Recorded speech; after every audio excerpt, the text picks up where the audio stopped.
Right. So, arm, maybe even arm and hand. We'll see what we can do in the time available to us. So I'm going to unsmooth it. One. I'm going to dock the shoulder there. So again, I'll start with the cylinder. So straightforward cylinder. Change it around a bit. Radius 0.2 maybe. Subdivision axis 8. Subdivision caps 0. Subdivision height 6. 6 should put one in the middle for an elbow, so that'd be quite good. Select move. Let's move it up pretty much to where we want it, so F. Put the centre of it, and put the centre of it around the elbow if you want.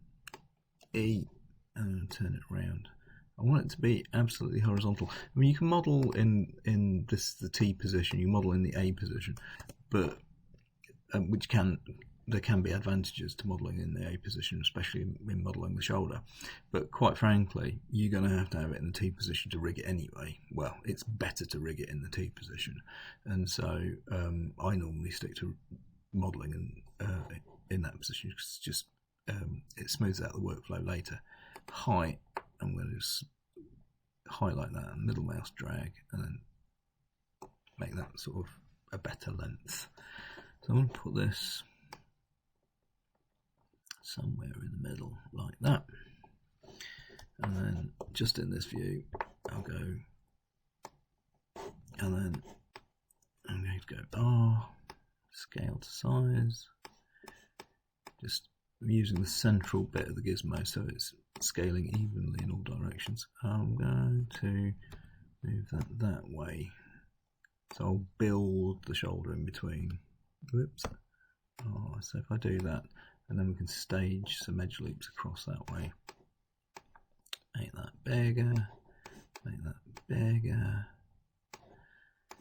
make that bigger. I think there's a distinct change in direction, kind of like, oops, there-ish.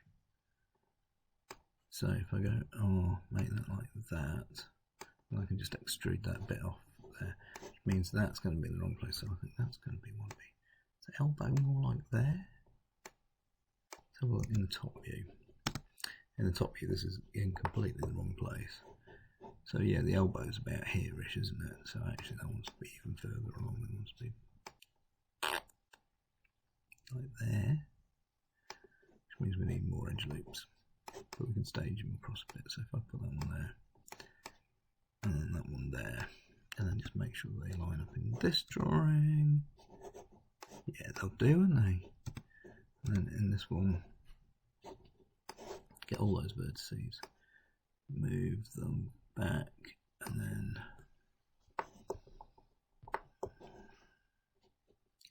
those ones come forward a little bit, those ones go back a little bit,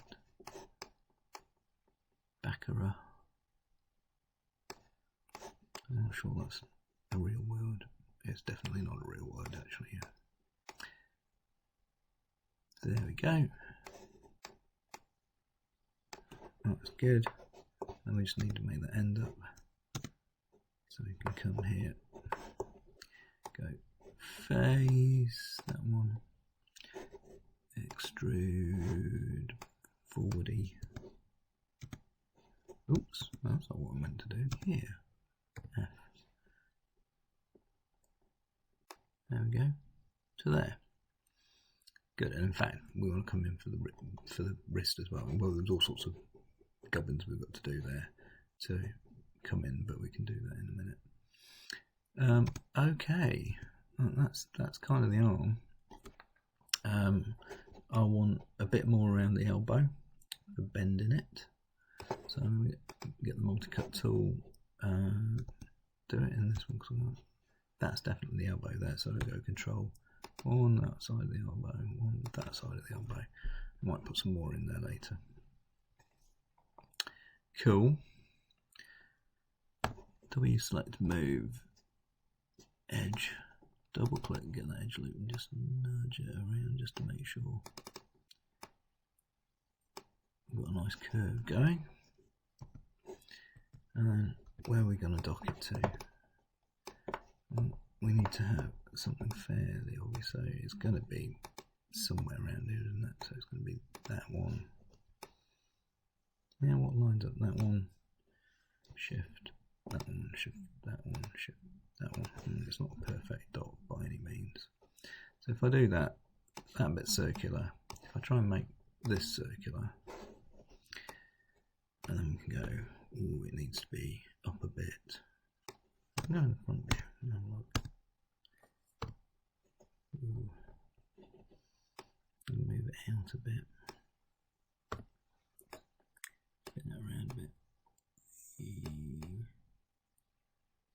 Something a little bit like that, maybe. Don't know what mess that's made, but we can always move some stuff around to make it line up a bit better. So I'm going to go there. I'm going to delete those. Select this one. Get that one. Delete that. Okay. So if I go, this one, go edge. I think I could probably just scale it in a little bit. Something like that. So base, this one, shift, that one. Oh no.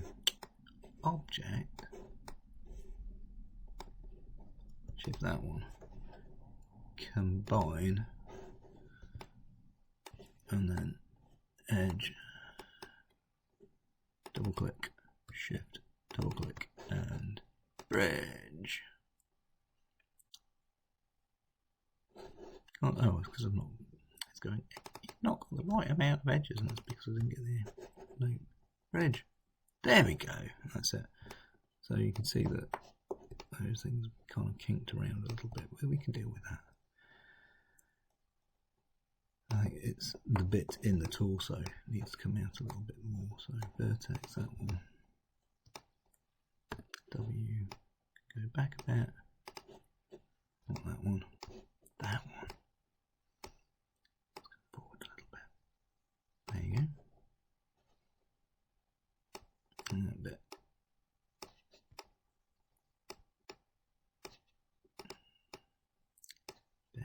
And that one again. Just nudge, nudge, nudge until it looks about right. And then, obviously, I say obviously, I think it's obvious, but still, things like that. So what I'm going to give myself a little bit more space, move those down a bit, and then go multi-cut, and I'm going to go control and put an edge loop in there, edge loop in there, and then Q, Alt to move, and then I'm going to try and, no, vertex, I'm going to try and W to move, try and make that curve start to happen a little bit more, like that.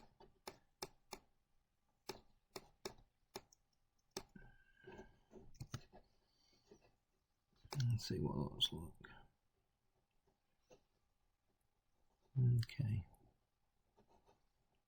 That's not terrible. I'm not very keen on these big polys here, but they'll do. So, object mode. Delete history. Hit 3. Doesn't look too bad. You know, quite a neat join between one object and the next. So, we'll do that. And then I think what we'll do, that's a quick one. And then we'll go on and do hand in a separate one. Okay, so that's arm done.